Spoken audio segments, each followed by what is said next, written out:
अस्सलाम वालेकुम। नींद खुदा की नेमतों में से एक बहुत बड़ी नेमत है।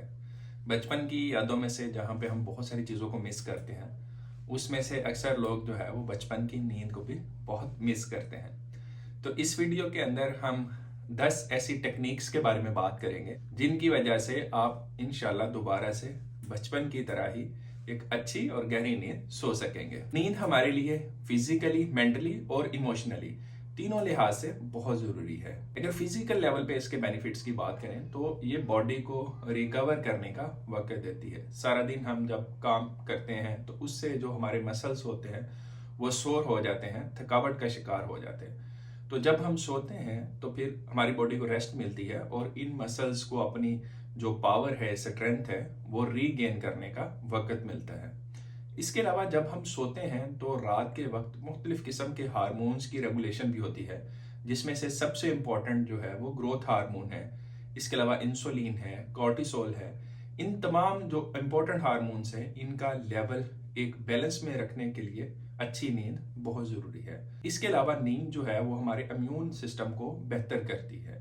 जब हम सोते हैं तो हमारी बॉडी में साइटोकिन्स रिलीज होती हैं जो कि हमारे इम्यून सिस्टम को स्ट्रॉन्ग करती हैं ताकि किसी भी इन्फेक्शन से हमें बचाया जा सके।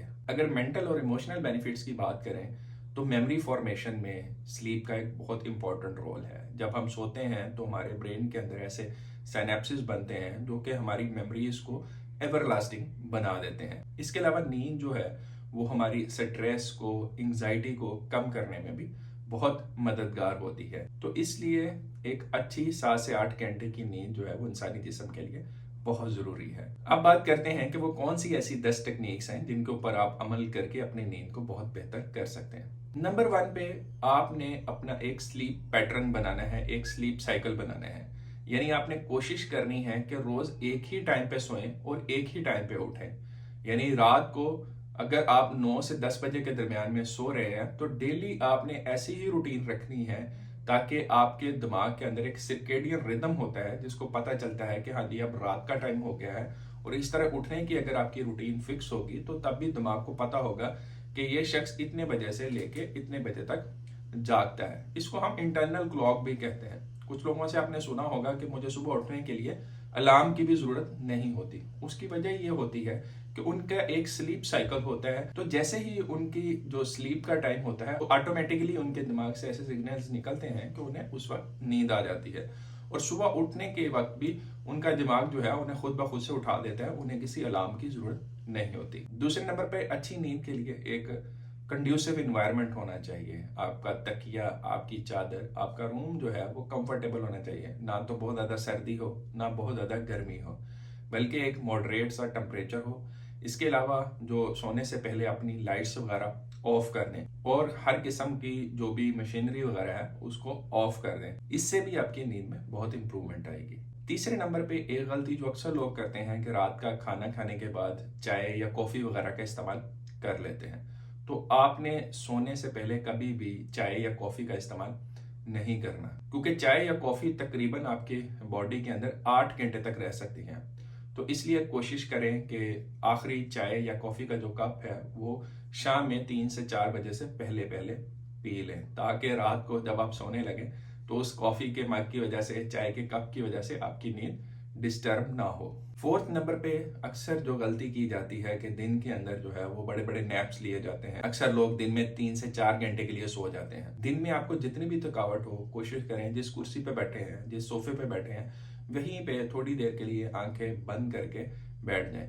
5 से 10 मिनट के अंदर अंदर आपकी बॉडी रिफ्रेश हो जाएगी। लेकिन अगर आप सोने के लिए लेट जाएंगे और दिन में आप घंटों के हिसाब से सोएंगे तो फिर जाहिर है आपकी रात की नींद जो है वो डिस्टर्ब हो जाएगी। फिफ्थ नंबर पे रिलैक्सेशन टेक्निक्स को सीखें।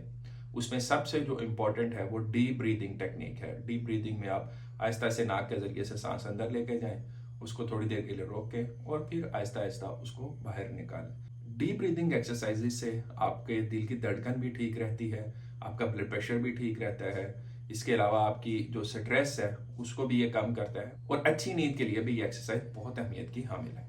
6 नंबर पे कोशिश करें कि डेली थोड़ी बहुत एक्सरसाइज को अपने रूटीन का हिस्सा बनाएं, चाहे वो वॉक की शक्ल में हो, जॉगिंग है, स्विमिंग है, साइकिलिंग है। जो भी आपको एक्सरसाइज अच्छी लगती है उसको करें, लेकिन ये एहतियात ज़रूर करें कि जब भी आपका सोने का वक्त हो उससे 3 घंटे पहले पहले अपनी जो भी एक्सरसाइज है उसको कंप्लीट कर लें, ताकि आपकी बॉडी को रिकवर करने का टाइम मिल जाए। क्योंकि एक्सरसाइज के बाद बॉडी थकावट का शिकार होती है, तो इसलिए अगर आप फौरन एक्सरसाइज करके सोने की कोशिश करेंगे तो हो सकता है आपकी जो नींद है वो डिस्टर्ब हो जाए। 7th नंबर पे आप कोशिश करें कि अपनी एक जो नाइट टाइम की एक रूटीन बना लें। उसमें आप रीडिंग कर सकते हैं, कुछ लोग सोने से पहले नहाने को प्रेफर करते हैं, तो आप अपनी एक फिक्स रूटीन बना लें।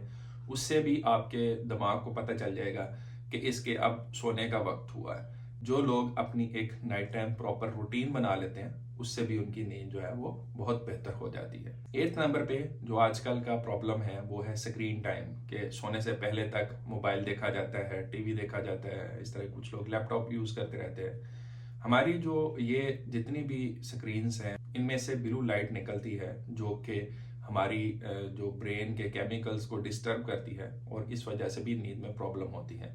तो कोशिश करें कि आपके जब सोने का वक्त हो जाए उससे 1-1.5 घंटा पहले हर किस्म की स्क्रीन को ऑफ कर लें, तो इससे भी आपकी नींद बहुत बेहतर हो सकती है। 9th नंबर पे आप वाइट नॉइज़ को भी यूज़ कर सकते हैं। वाइट नॉइज़ का मतलब ये होता है कि बाहर से जो मुख्तलिफ किस्म के साउंड्स आ रहे होते हैं उनको कैंसिल करने के लिए आप एक हल्का सा नॉइज़ अपने रूम के अंदर क्रिएट कर लेते हैं। उसके लिए आप कोई पंखा वगैरह या ह्यूमिडिफायर है, इस तरह की कोई चीज़ जो है वो अपने रूम में चला लेते हैं, ताकि जो बाहर से हल्के फुल्के साउंड्स आ रहे होते हैं उनकी तरफ आपकी तवज्जो ना जाए, बल्कि एक कांस्टेंट और फेमिलियर साउंड जो है वो आपके दिमाग तक पहुंचे।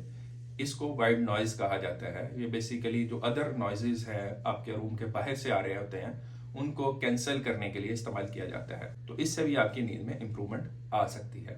और 10th नंबर पे अगर आप ये सारा कुछ कर लेते हैं उसके बावजूद भी आपकी जो नींद है वो बेहतर नहीं होती, तो उस सूरत में आप डॉक्टर के मशवरे से स्लीपिंग एड्स भी यूज़ कर सकते हैं। उसमें मेडिसिन भी आती हैं, लेकिन ये याद रखें कि ये जो स्लीपिंग एड्स हैं ये आपका एक टेम्परेरी सोल्यूशन होना चाहिए, परमानेंट नहीं कि रोजाना आप सोने से पहले जी नींद की दवाई खा रहे हैं। वक्ती तौर पे आप ये स्लीपिंग एड्स इस्तेमाल कर सकते हैं, लेकिन लॉन्ग टर्म में आप कोशिश करें कि जो मैंने बाकी 9 टेक्निक्स बताई हैं उनके ऊपर अमल करें, ताकि आप भी दोबारा से बच्चों की तरह अपनी नींद पूरी कर सकें। उम्मीद है ये वीडियो आपको पसंद आई होगी। अगर वीडियो पसंद आई है तो इसको लाइक करें, दोस्तों के साथ शेयर करें, और कमेंट सेक्शन में अगर आपका कोई क्वेश्चन है तो आप मुझसे पूछ सकते हैं। अगली वीडियो तक अपना ख्याल रखिएगा। इंशाल्लाह फिर मिलते हैं। अल्लाह हाफिज।